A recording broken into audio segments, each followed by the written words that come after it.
How we doing? Well, how about that? It came on smoothly here on a Wednesday for once.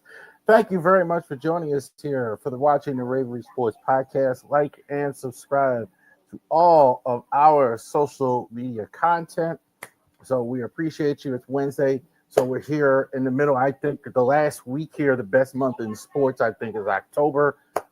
We've had a fantastic ALCS, fantastic World Series. I think this World Series has been fantastic. We got Terps coming up, Terps basketball coming up this week. We're going to dip into that a little bit. Big Terps football game this week. Of course, the Ravens, Orioles getting a new skipper. So a lot going on. So I want to thank all of you for taking your time, as a lot of you have every Wednesday, to watch the Rivalry Sports podcast on Rivalry Sports Podcast channel and Driving to the Top Productions.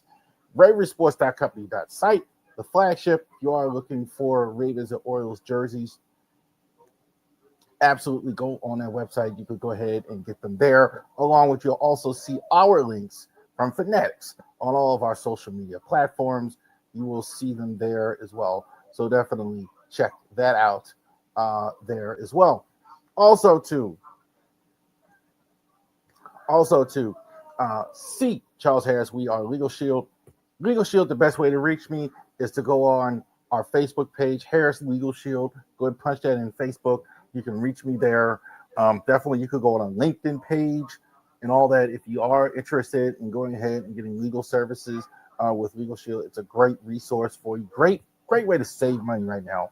Certainly, we're saving money right now. Also to Genesis Notary Services /Facebook.com, or you can Google Genesis Notary Services in Winchester, Virginia. More than happy to come out. Got notary appointments. Thank you so much. The notary business is you guys are. Thank you, Shenandoah Valley, for giving us the opportunity to go ahead and do notary work for you as well. Lastly as well, thank you all of you who watched the Maryland Terps video that is on the channels right now. So it's on our YouTube channel. It's on our it's on the Twitter page. It's all of our social media. It's on the Kick channel as well. So definitely, if you haven't seen it, we got a game this week. So definitely check that out here as well. All right. But of course, let's get to the Ravens.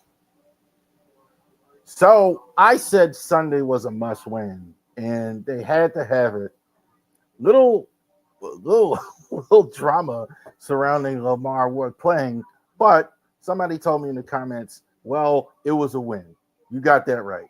They had to have it. 30-10, Ravens over the Bears, the Frozen. So let's go ahead and check this out here.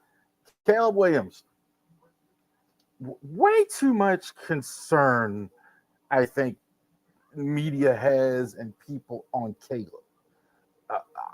Look, the defense is the problem in Chicago, guys. Caleb 25 for 38. That's even somewhat misleading. I think a lot of it was garbage time. He was good on the first drive, good in garbage time, kind of in the middle as well. He's got to find his footing, but you're giving up points every week. Like, you're just on Caleb all the time. That's not your problem, Bears fans. So that's the thing. Swift had a typical Swift day, 11 carries, 45 yards. They didn't run the ball enough, I don't think. I don't think they run the ball. I think they want to run. You could tell teams that run the ball, that run play action and want to pass, and then run play action and then want to run. This is clearly a team, Ben Johnson said, clearly a guy, it looks like here, he wants to run play action and want to pass. Because if he would have ran the ball, I think some of it would have been there. Ravens' run defense has tightened up a lot the last few weeks, so that's good. Rome Odunze, 7 carries, 7 receptions, 114. This is where Caleb is going with the football when he needs a catch. So it's not the DJ Moore. DJ Moore had a good catch in the game, but this is definitely where he's going the ball. Rome Odunze. Odunze really developing right before us. I was really impressed with him at the University of Washington. His hands are phenomenal.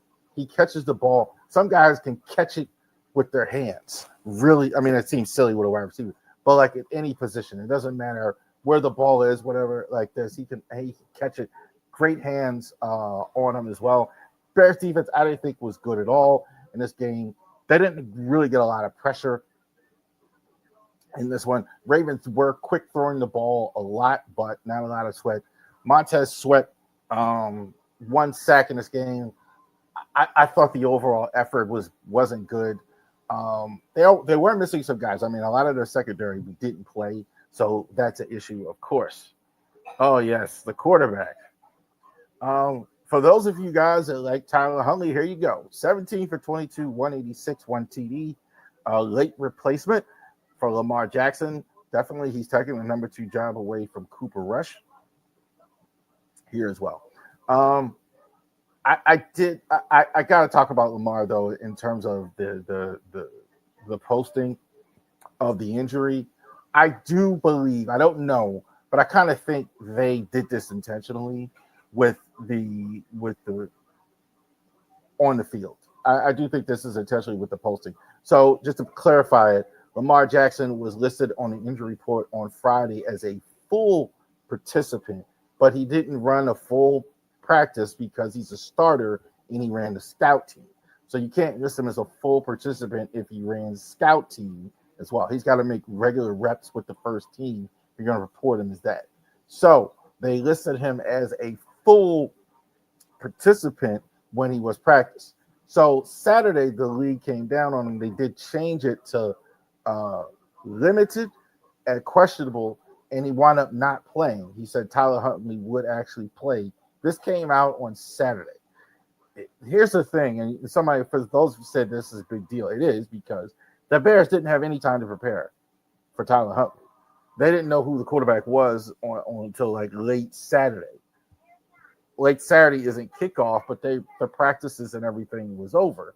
Now you could say they're a young quarterback, young coach. That's on them. They should have, okay, but the Ravens weren't being honest with as far as that. Now they're saying it's an honest mistake, et cetera, et cetera. I'm having a hard time with that personally, simply because I know how meticulous they are with everything. I mean, they don't release the schedule early. They don't say anything.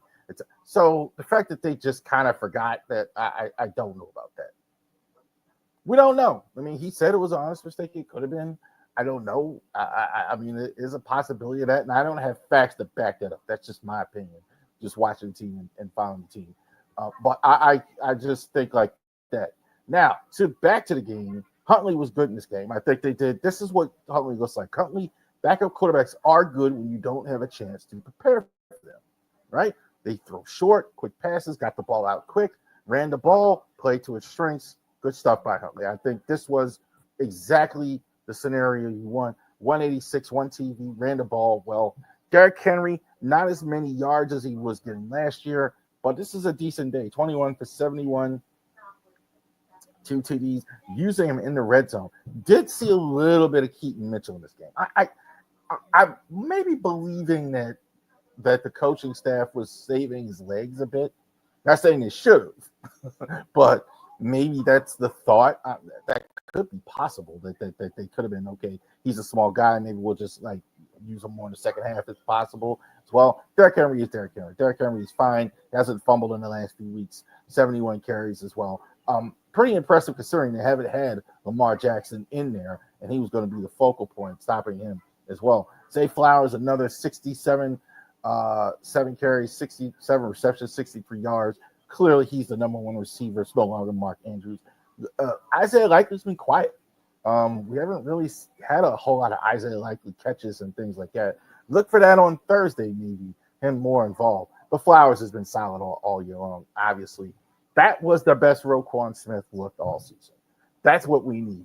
More of that. 12 tackles, line of scrimmage, running the defense, actually making an impact, not just tackles way downfield when guys when he's missed a tackle. That was good stuff. That was impactful. Roquan, he can do better. We can see more from him, but that was clearly something was wrong after seeing the way he played early in the year. That was definitely the case as well. So 30-16, Ravens win this game. I thought the Lamar stuff was a little chicanery. Real quick, Bears. They got to fix the defense.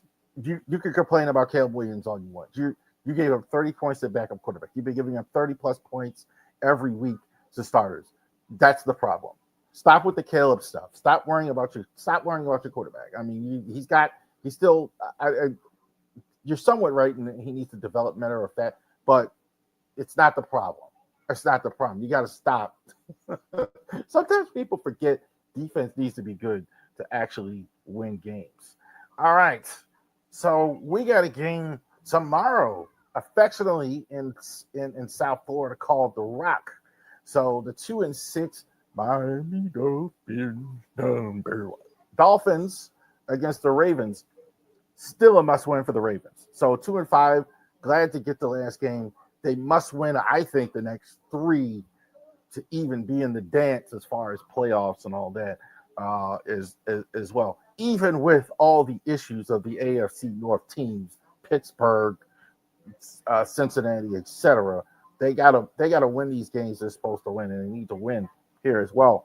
Looks like we're gonna have Lamar on Monday night, so on Thursday night rather. So definitely Lamar is going to play.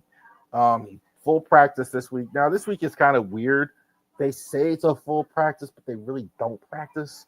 They kind of just do walkthroughs because they played Sunday and they practiced Monday, Tuesday, Wednesday. So just kind of walk through maybe a little bit today.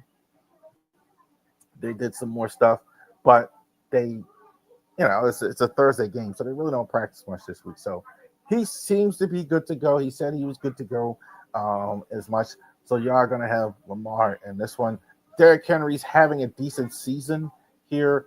Not as strong as it was last year, but no real problem with what he's done.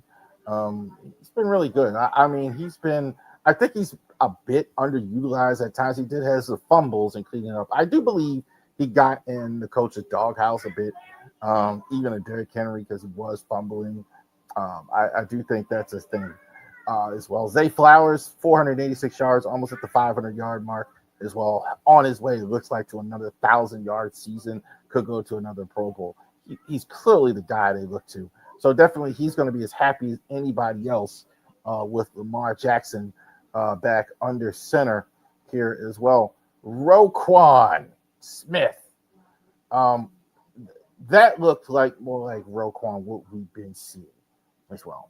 So we got to have that because you don't have Matabuke this year. You don't have you just still have some injuries. You're starting to get healthy as well. Teddy Buchanan's been really good as well. So Teddy Buchanan's leading the team in tackles.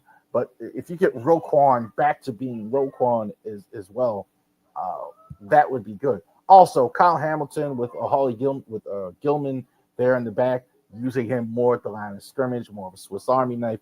Very effective stuff from Kyle Hamilton as well since he has been here. Tua Tagovailoa was fantastic last week in the win. That was a surprise. How good the Dolphins were as well.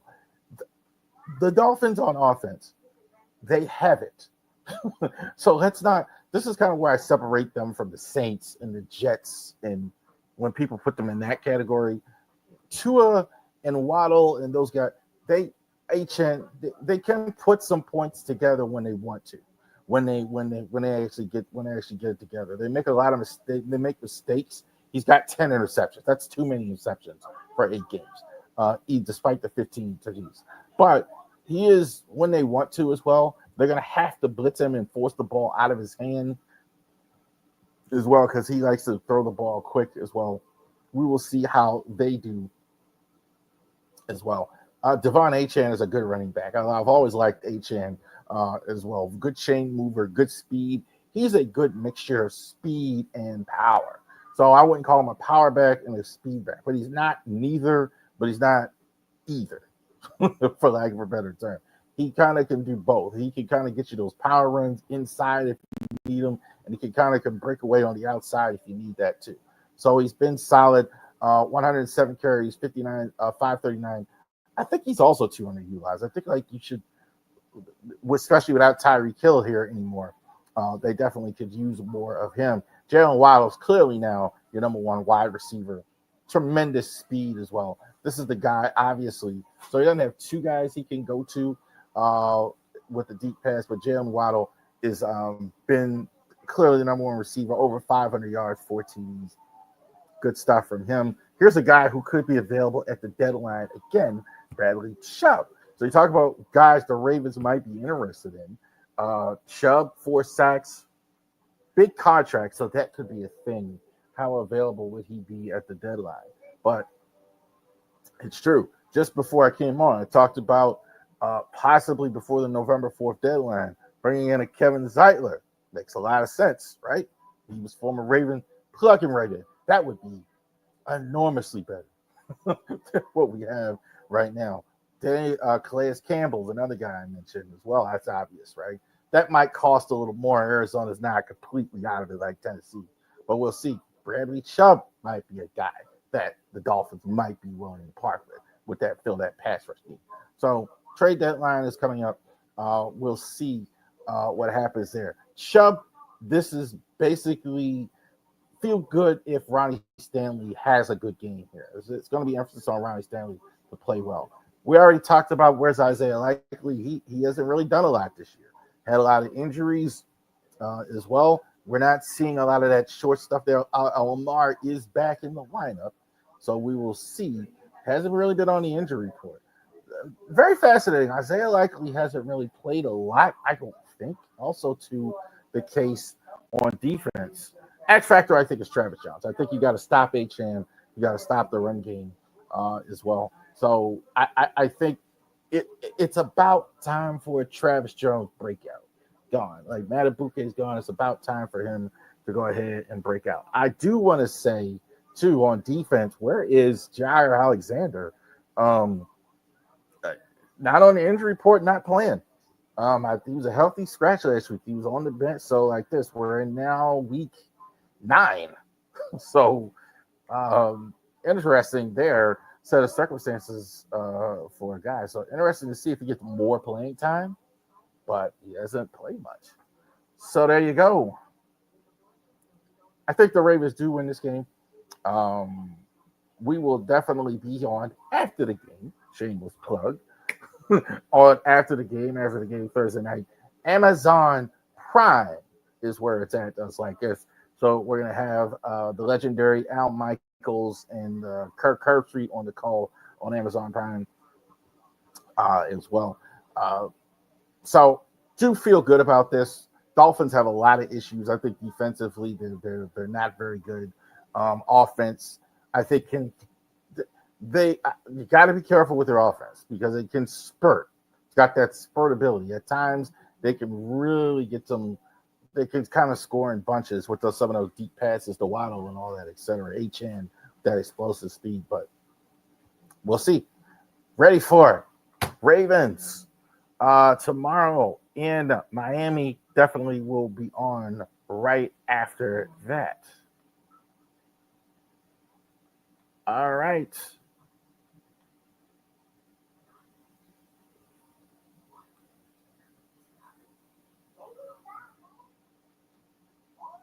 Big 5.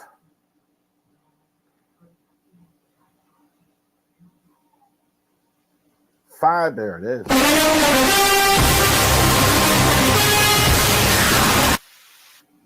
5 biggest games on the schedule that are not Raven games.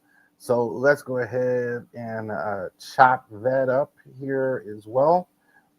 Ravens.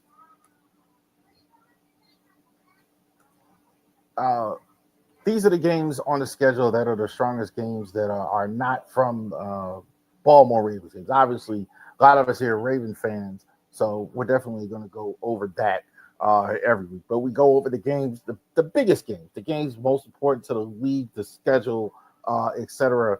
Going forward. Last week, easy stuff. Commanders over the Chefs. Or Chefs over the Commanders as well. Commanders got real problems. I mean, the defense just doesn't seem to be doing that well. I understand you're playing Kansas City, but there was very little fight in that defense. And without Jaden Daniels there, they have some problems on offense. Obviously, they've been missing guys. It looks like they're a little too banged up to go against the really good teams right now. Packers and the Steelers. So the Packers win. Jordan Love's good. I mean, you can go ahead and call him whatever you want. Jordan Love's, I think, at times a little last year, he was inconsistent, but the previous year, he was really, really good. And I think this year, I think he's been outstanding. Um, the Squealers got problems. Like, they don't do anything well. I saw it in the drivings of the Chop Chat the other day, and I will be back on the open mic here next week. But in the driving to the Chop Chat, I was like, I saw Josh, he was like, he was talking, he was just frustrated with the Steelers. And I say, like, dude, they don't do anything well. They don't do anything well. They kind of do some things okay as well. They're coached well, but they don't really have a really good strength. That's a problem. And Green Bay does. Green Bay can really throw the ball, and they have a really powerful, really good edge rush as well. So yeah, Packers over the Squealers. Packers over the Squealers in that game as well. Texans, I think, are on the way back. They won this game against San Fran. San Fran kind of the same, I think I said with Washington. Like, they don't have enough guys. They don't have enough guys. They have great coaching. They have Kyle Shanahan there who kind of can make Mac Jones look decent, but you don't have enough guys. You don't have enough guys. You're running out of. you can't keep losing players every week and have this problem as well. No quarterback, no Bosa, et cetera, et cetera, et cetera. No contest, Panthers without Bryce Young. Hopefully they get Bryce Young this week. 40-9 Bills over the Panthers, and Vikings clearly have a quarterback problem. Wentz, they're not going to have him the rest of the year. Cousins lobbying now. All of a sudden, he's lobbying to go to another team. Of course, he wants to go to Minnesota to start because they don't have a quarterback. All right, so let's go ahead and get this squared away. Falcons and Patriots this week. I think Penix is going to go. I'm not sure if that's the case. But he's the Lamar thing's kind of got me. Well, last week with quarterbacks playing, but we do think he's going to go. I do think it is a good chance that Lamar gets to go. That Penix gets to go. Drake May and the Patriots are the real deal. I kind of thought that they were going to break out this year, but they needed a couple things to happen. The defense I thought was going to be good. I think it's one of the better defenses in the league, and also Drake May is really growing right before us as a star. Doesn't even have a lot, I don't think, on offense. He's got some decent receivers, and he is really making it work. He's statistically, I think, top 5 in the league as well. So we've answered the question about the young quarterback. Drake May is definitely it, and we'll see how Penix does. I don't like their chances in New England against the Patriots. I like the Pats here. Colts and the Steelers. Oh boy, it's tough here. Root for a team.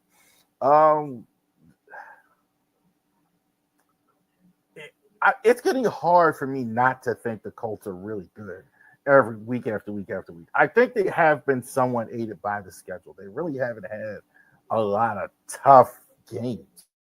This is supposed to be a tough one. So I think if the Steelers have anything in them, they'll stand up. I do actually think they have more of a shot here as well.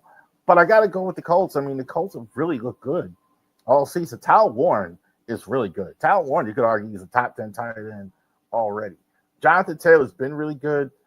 Daniel Jones is getting the ball where he needs to get it. The offensive line is really good. Their defense I don't think is as great as people think it is. I think their defense is a little overstated. The Steelers haven't shown me anything. Steelers have not shown me where they can beat a good team yet. So I think like that. I do think Aaron's due for a really big game though at some point. That's the only thing making me nervous. But I'm gonna still take the Colts in this one. Have the Steelers have the over the Steelers. Broncos and the Texans in this one. Broncos, I think, are Broncos are bona fide as well. I think Bo Nix is fine. He made to me like Joe Flacco, like Matt Ryan, in that level of quarterback. I don't know if he'll ever be in the upper echelon, maybe like you're hoping, but I think he's good. He's good when it matters, and I've noticed that. When the game is on the line late in the game, his percentages and everything goes up. That defense is fantastic also in Denver as well. So is the one in the Texans. I think the Texans may have the best defense in the NFL. I do think they win the game. The Texans are different at home because Stroud is different at home. Stroud does very well in games in Houston as opposed to on the road.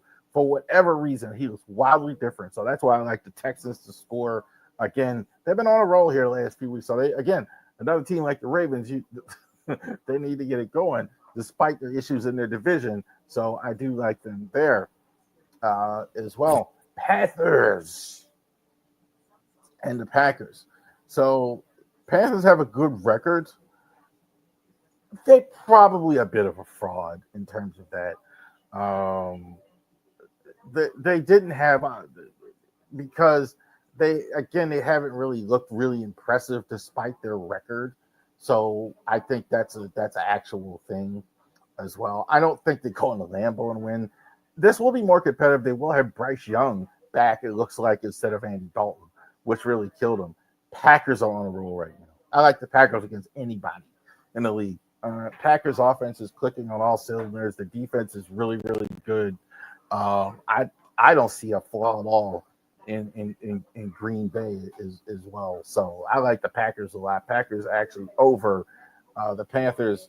And the game of the century, the year, the decade, as we have every year, seem like Chiefs and the Buffalo Bills going at it on Sunday.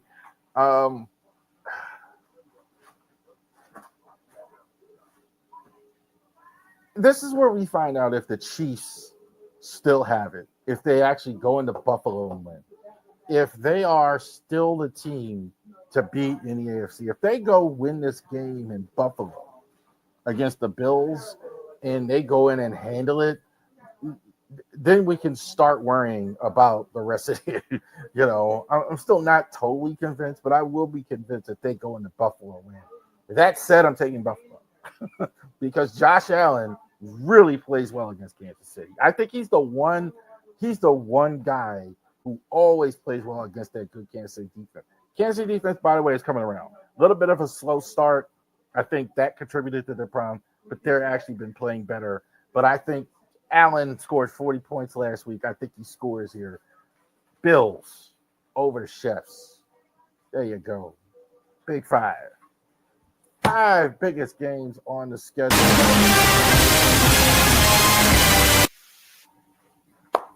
All right, so 5 biggest games on the schedule that are not Ravens games. Definitely enjoy all the games that are going on this weekend. And we got a big-time college game going on in College Park. So we got, yes, this is football. I'm going to say it one more time. Kirk Jaggetti's causing a lot of problems in college football. He's getting a lot of coaches fired. We had Brian Kelly fired. We've had James Franklin fired. We had Billy Napier fired. Some of these guys have been fired because what he is doing at a basketball school and really, really taking apart a lot of these major programs as well. Vanderbilt as well. Like they're like 8-1 all of a sudden. So what's coming in? Brad Nessler and Gary Danielson are going to be calling this game on CBS. I'm guaranteed this is going to be a sellout. This guy might be the number 1 pick in the draft. We don't know. Francisco Mendoza, not Arch Manning, like we thought at the beginning of the year. 21 TDs, 2 interceptions. It's been sensational. Came from Cal. I think last year, even with the success they had, they didn't have a guy like this who's just shredding offenses as well. There's a name we know, Roman Hemby. 90 carries for 23 yards, 3 TDs with Kalen Black also too. They run the ball very, very well. Their offensive line is fantastic. One of the reasons why they're having so much success on offense The offensive line is good. The run game is good. I think both of these guys are good. You see Roman Hemby doing well here. Doesn't look the same, right? Like he did in Maryland the last couple of years. So, but this is a guy they're familiar with. The Terps are familiar with on defense. Elijah Scott also too might be playing his way into the early part of the draft here. 43 receptions, 603, 9 TDs, 9 TDs in 8 games. Right? So that's fantastic as well. Lewis Moore on defense. You look at that. 449 tackles, leading the team in tackles and interceptions. So how often do you see that? So he's getting you at the line of scrimmage and he's taking the ball away for a senior there as well. So the defense now is pretty solid defense, but they're scoring so many points. Malik Washington back in action, 11 touchdowns, 3 interceptions. They gotta help the quarterback more. You gotta help your quarterback. You got to start helping your quarterback. You can't have Malik just going out there and you're dropping passes and you're doing stuff. You gotta help your quarterback more. He's been good, I think. But I think you got to help him. That UCLA game was just atrocious.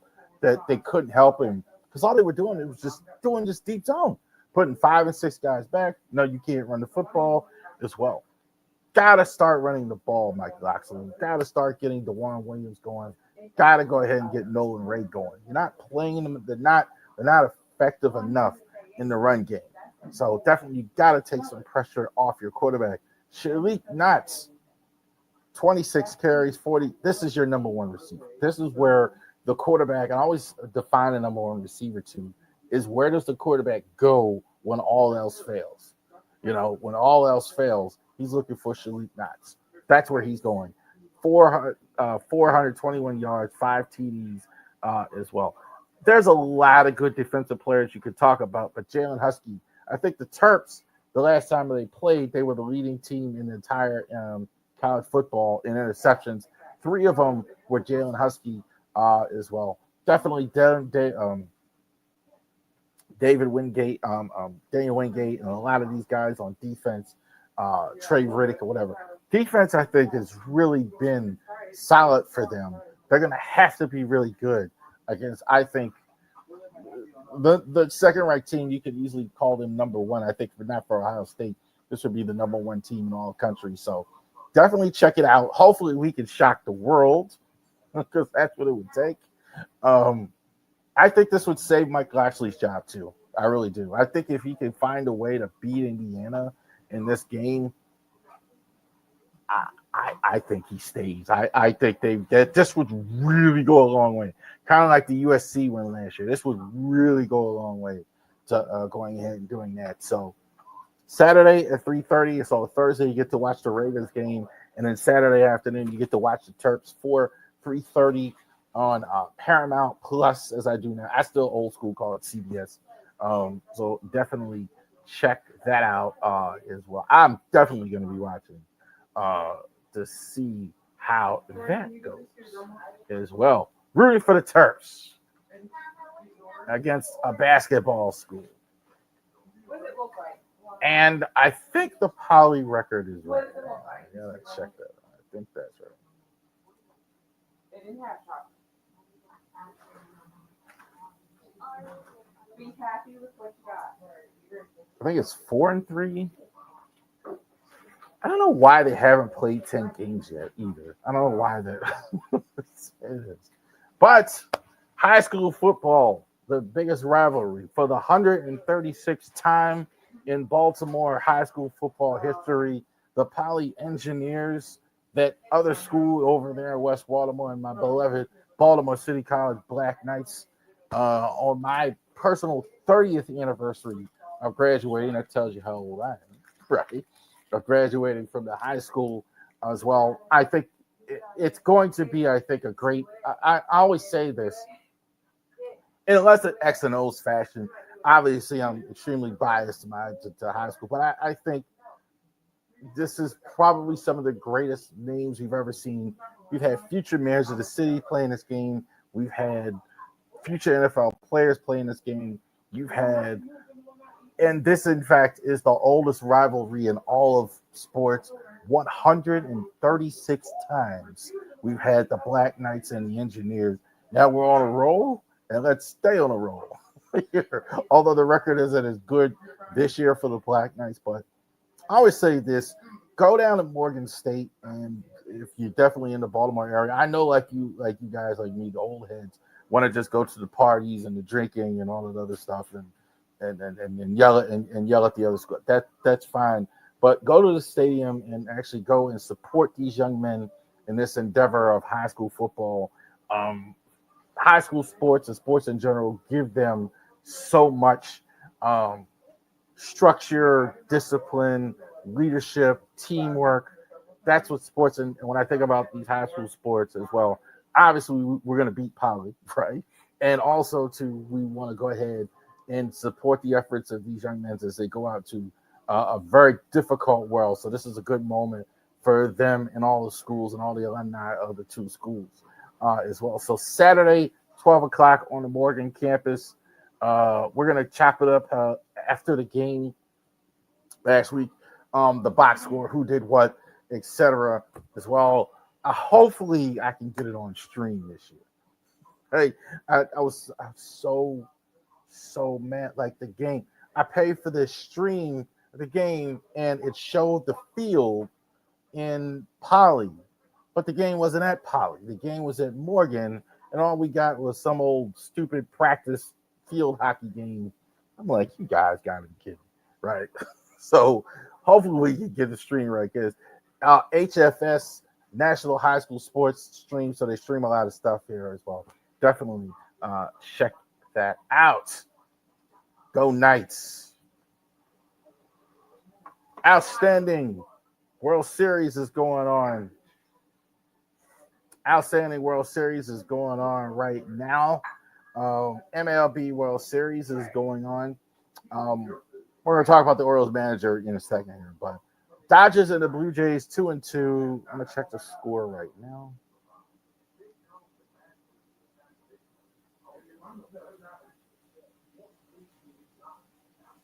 So the Blue Jays are up right now as I'm looking at it 2-0. I'm sure some of you are watching the game, or hopefully you can get the Rivalry Sports podcast on the split screen there. I'm definitely going to be checking it out. Somebody needs to tell the Blue Jays that they're not supposed to be here because they didn't get the message. They are really, really, really an outstanding hitting offense. Fantastic. They are getting it from everywhere. The Dodgers is obvious. Shohei Ohtani is clearly putting on his case for best player of all time. So he has been fantastic. Freddie Freeman the other night in an 18-run game, 18-inning game where Freddie Freeman really got it for him. He's been really good the last couple postseasons as well. And it's not as noticed, but he's really been good. That's pretty much both been the thing. Just Shohei and Freeman on offense for the Dodgers as well. The Blue Jays, they're getting it from everybody. Kirk, Vladdy, Guerrero, George Springer before he got hurt in that fashion. They are getting bat and ball from everywhere. So the Blue Jays aren't here just to lay down. So they have really, really made this an entertaining series by going ahead and having a competitive battle with a really good team, the Dodgers as well. So that's the 3 now, tied with 2, and we'll see. We will see how the rest of this goes as well. I like the Blue Jays in the series. Blue Jays look to me like the better team. The Blue Jays, I can say you're getting that Dodger bullpen, and that's a problem. Like the Dodgers, once you actually get into that bullpen, that's not good for them as well. Now they haven't needed it.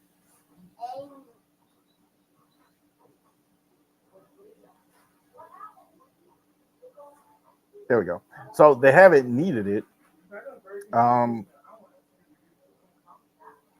They haven't needed it, obviously, but they haven't needed because they've had good starting. the Dodgers have good starting. Yamamoto and stuff has been really good. But 2-0 here tonight. Let's see who becomes our next champion of the MLB as well.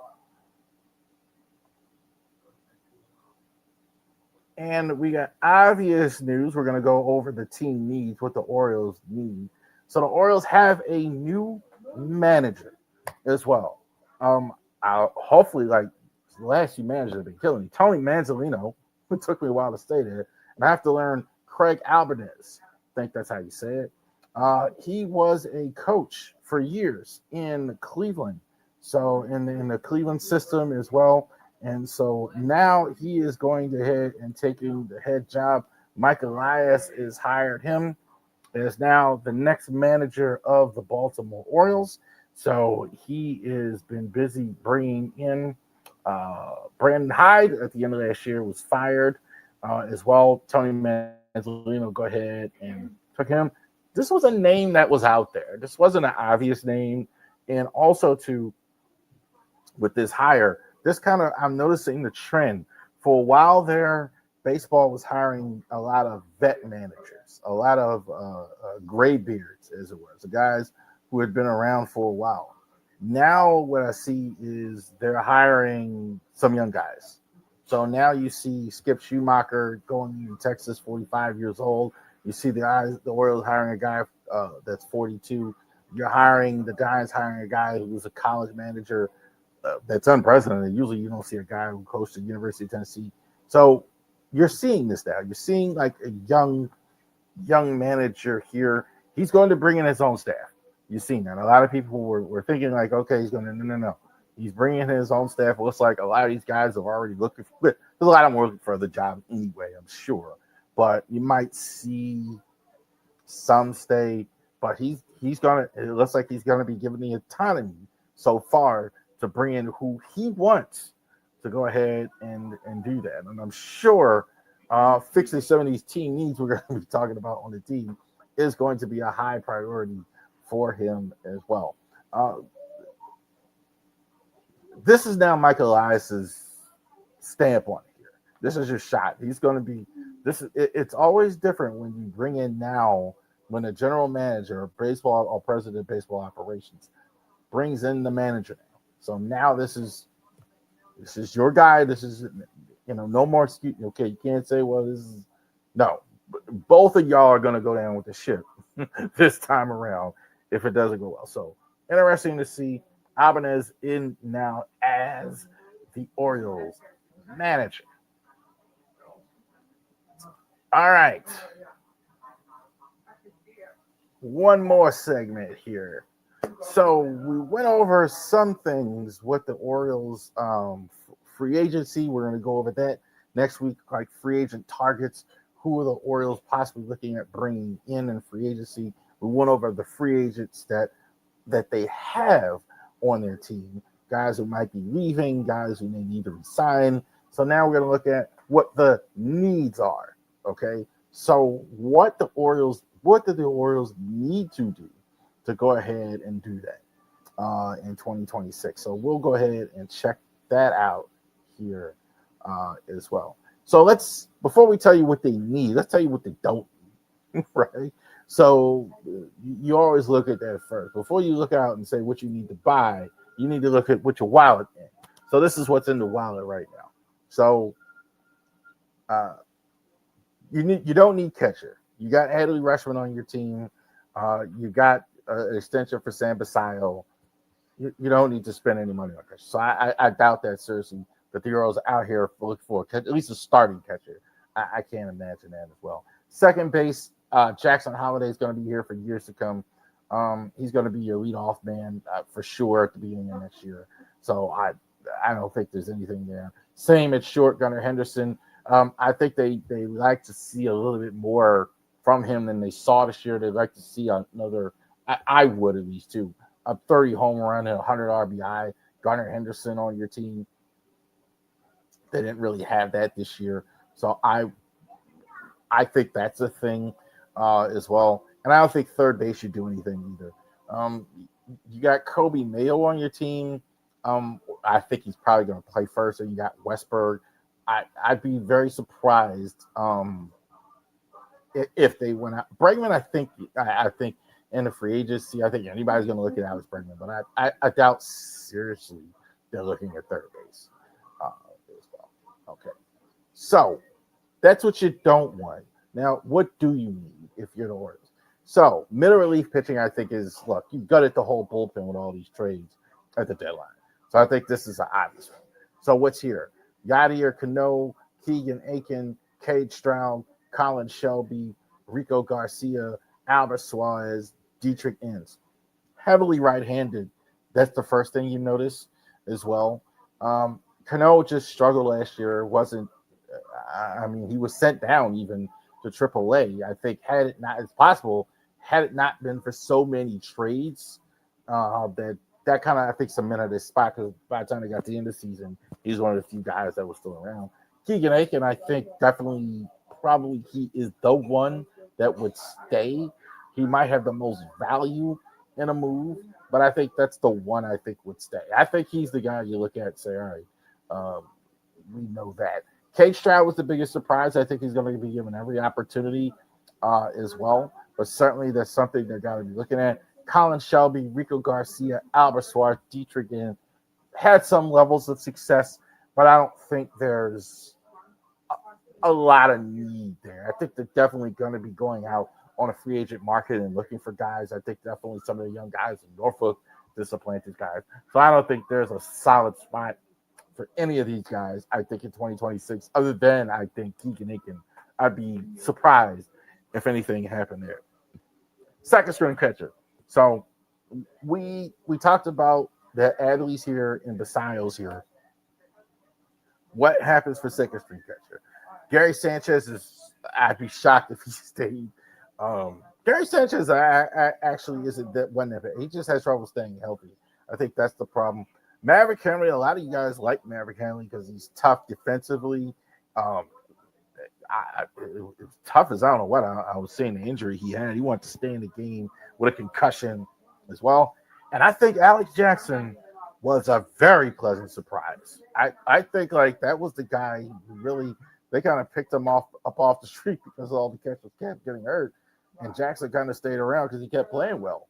I thought he hit very well. He had a lot of doubles. I thought he's solid behind the plate.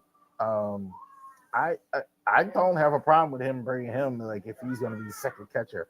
I don't know if that's going to happen, but I certainly, if they say, hey, man, we're going to get rid of Adley Rutschman, which I think is very possible, and they keep Alex Jackson, I'm fine with that. Maverick Henley, I think, is more of a defensive guy, but I don't like him. I mean, he hit 100.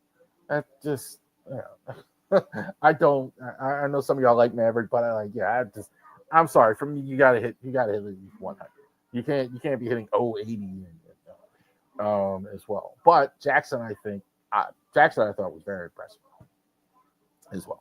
Possible that they signed a free agent, I think, as well. That seems to be the route that he likes to go. Utility infield, I think, is a thing. Luis Vasquez, Ryan Mountcastle, Jorge Mateo. I don't think they haven't made a decision on Mateo yet. I don't think they bring him back for $5.5 million. He's for sure just a part-time player, utility player at this point. I can't imagine that at 30 years old that they think he's going to develop. And so they may just decline it because they do have the option to bring him in. So we'll see. Ryan is here in the utility category. He doesn't start for the Orioles in 2026. I think Ryan is going to be a backup if he stays. I don't know if he stays, but I do think it is possible that they could leave him in as a backup as well. I do think Kobe Mayo is going to get every opportunity to start at first base.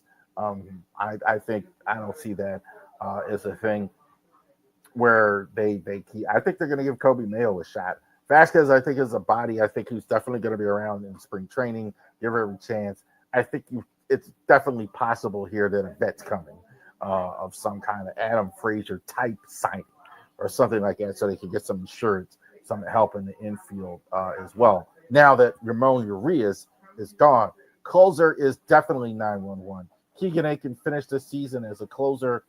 He's not really a closer. It's a middle relief. I think they could do that in the short term as well. Felix Batista, you're not going to have at all next season or most of the season, the very least.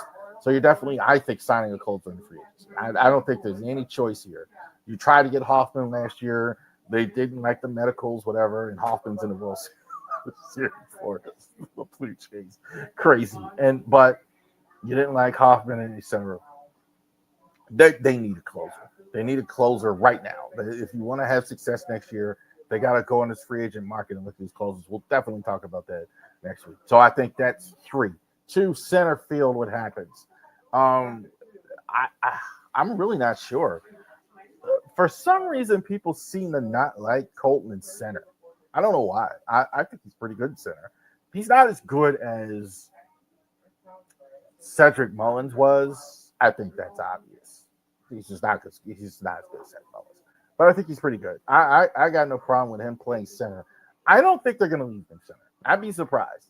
I think like you're definitely going to look at Dylan Beavers out there, who also I think is more of they view as more of a corner outfielder as well. The guy at the bottom, I think, is the guy they want to give it to. Enrique Bradfield is in AAA this season. I'm pretty sure he's going to start at AAA, but he's been very good in Arizona this year, fall league. I think they want to see a bit more of him in AAA before they just put him in center. But I do think this is the guy they have in mind long term, as far as at least defensively in center field as well. I think Townsend would be fine, but I don't know if he's a center field. But it'll be interesting to see how this goes. I don't think they view him in that same light. But number 1 is starting pitching as well. You never have enough starting pitching, in my opinion. I don't think you definitely need a big time starter though, for sure. But I don't know if you're as needy. I think by the end of the year, as well. Trevor Rogers was really good. Bradish is back, although he was good when he was in there, but he hasn't really pitched much. Zach Eflin is probably gone in free agency. Dean Kramer kind of is what he is like a 3rd, 4th starter. Now the question is, because Grayson Rodriguez has never pitched a full season as a major leaguer, we will see about Grayson. I interested to see what Orioles view him. I don't think they have him past the 5th starter, if that. They could be done with him, as a matter of fact. I don't know that, but I definitely don't think they're saying, okay, we got Rogers, we got Bradish, we got Kramer, and we got Grayson, so we don't need. I don't see that at all. Cade Povich, I think fringe. I don't think he's a very good starter. I think he's a fringe starter. I think he's like a tweener as well. Sagano, I don't think he returns either. I think it's possible as well. So you may need 2 starters as well in the offseason again, because clearly, and this is definitely true, with all due respect to Braxton Bragg and Michael Forrest and those guys, I don't think there's anybody that's right now ready at major league level to put minor league. I don't think you have that. I think most of your really good prospects need another season in the minors. There you go. Team needs. So I actually got through that better than I thought today. I thought I would need more time and everything to get it squared away, but we got through it. So go watch the World Series. We're going to check that out. Caleb Williams and the Bears this weekend. Last weekend, rather, against the Ravens. This Thursday night, we're going to be on after the game, driving to the Top Productions and Ravens Sports. We're going to be live on there after the Ravens and the Dolphins. Definitely check that out. Might go, I don't know yet, but after the Terps game. Certainly, if we win, like you'll see it. But we'll see how the Terps game goes. We might do a react to that. Real quick, I was remiss. 82-81, Maryland over UMBC Retrievers. Don't fret too much about that. Add to the stage. So I'm gonna get that Dodger graphic up because I forgot it right there. But 82-81, Terps over UMBC as well. Some of the Terps didn't play. A lot of the freshmen played. Don't be too hyperbolic with that. Definitely on Monday they start for real in Baltimore against the Copper State Eagles, 82-81 as well. Darius Adams looked good. That's the thing you could take away from the UMBC game. Exhibition, it doesn't count. They started for real here as well. Definitely check out that video, Maryland basketball preview. Thank you, guys. So the audience grew as we watched it, and we thank you very much for joining us here. Definitely, we'll see you tomorrow after the Ravens and the Dolphins game. You guys have a great day.